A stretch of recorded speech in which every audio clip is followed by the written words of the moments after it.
What's up, YouTube? This is Too Raw for TV. All right, so I want to talk about boxing a little bit, right?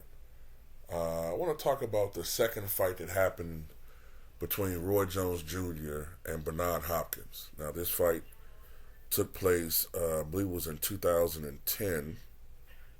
It was April 3rd, 2010. It was a rematch of a fight that they both partook in back on May 22nd, 1993. And I tend to believe, and I tend to lean toward the belief that this fight had a negative effect on boxing. Okay, now those of you who remember the fight, Bernard Hopkins won. I believe he won by a unanimous decision. Yeah, he won by a unanimous decision. The decisions were 117-110, 117-110, and 118-109. It really was a lopsided fight. All right.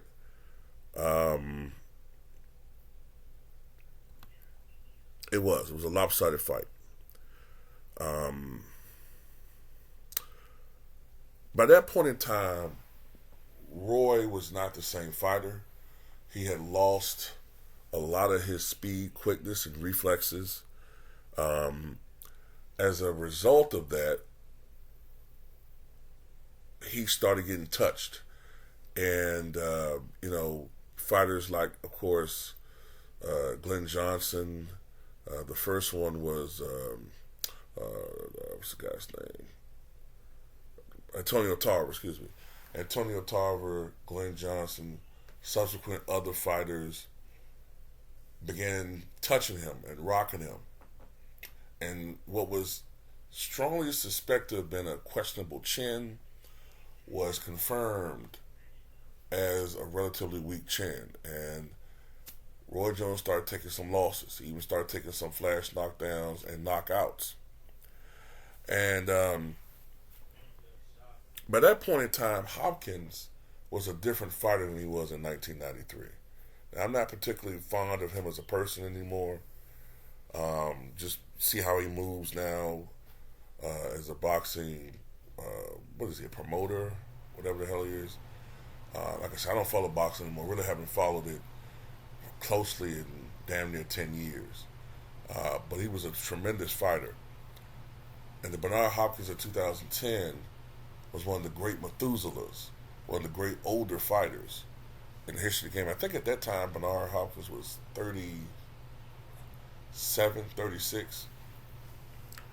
Roy was over 40, I think, already. And, he was a shell of himself. Although he would go on to fight several more years.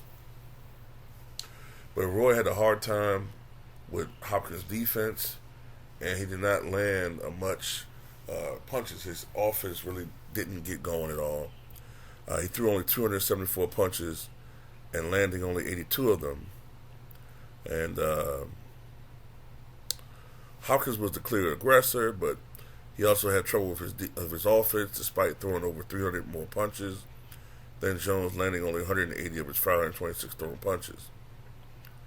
The fight was not without controversy, however, as Hopkins was knocked down 3 times as a result of fouls from Jones. And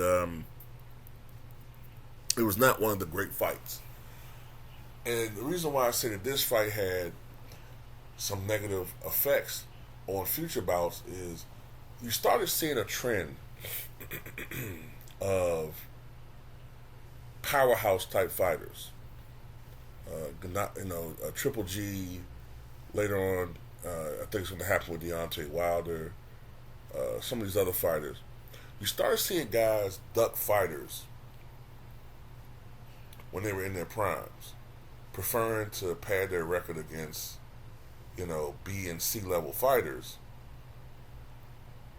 and avoiding the top tier threats, especially uh, bone crushers. You know what I'm saying? Especially knockout artists, guys who were known for like destroying people. They would try to avoid them for just long enough until they began to show signs of age, and then agreeing to fight these fighters. You know what I'm saying? And that's part of what's wrong with boxing today. Like these guys just will not fight each other. They won't fight each other, and that's largely why I don't watch boxing as much, if at all. I don't really watch it because these guys do not fight each other. But anyway, in my opinion, I thought the rematch should have happened 10 years earlier. Like, why in the world do you wait 17 years for a rematch? 17 years. And, you know, if I'm not mistaken,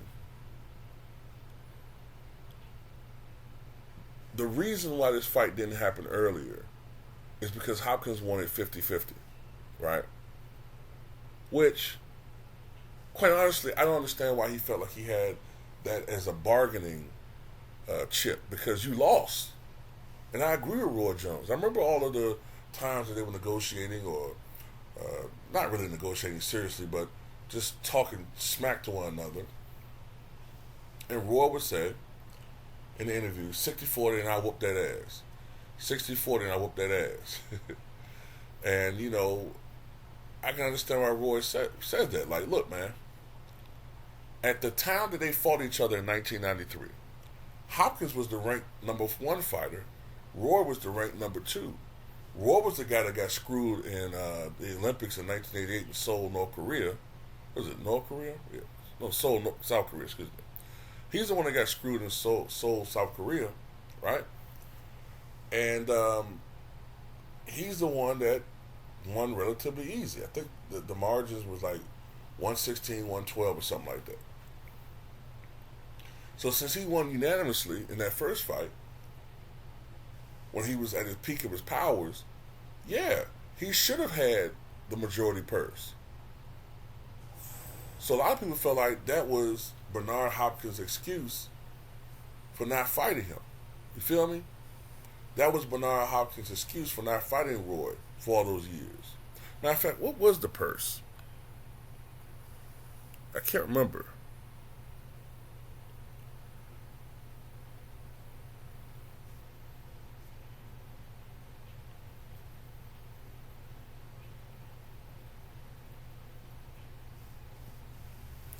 Let's see, it's talking about it right here.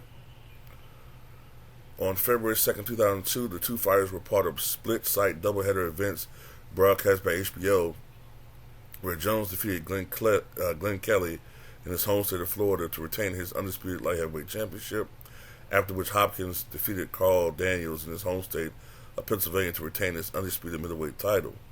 After Hopkins' victory, the two men were interviewed together, and Hopkins brought up the long-awaited rematch, stating, "I'd split 50-50, come on, Roy, let's do the fight," by June at a reasonable catchweight.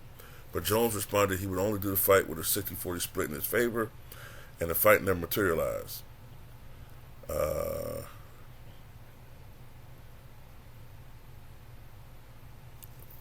exactly what the split was in the rematch. I don't know what the split was. But I would assume with Roy losing so much and Hopkins' career progressing the way it did, I wouldn't be surprised if Hopkins did agree and Roy and Hopkins did finally agree on a 50-50 split. Maybe. I don't know. The fight did not draw a lot of interest. It only had 150,000 pay-per-view buys. And the fight was heavily criticized. Dan Redfield at ESPN called about an abomination and a horrible fight and called for both fighters to retire. Yeah, the fight came too late, man. It was at least 10 years too late. At the most, 7 years too late. It was too late. This fight should have happened years and years ago.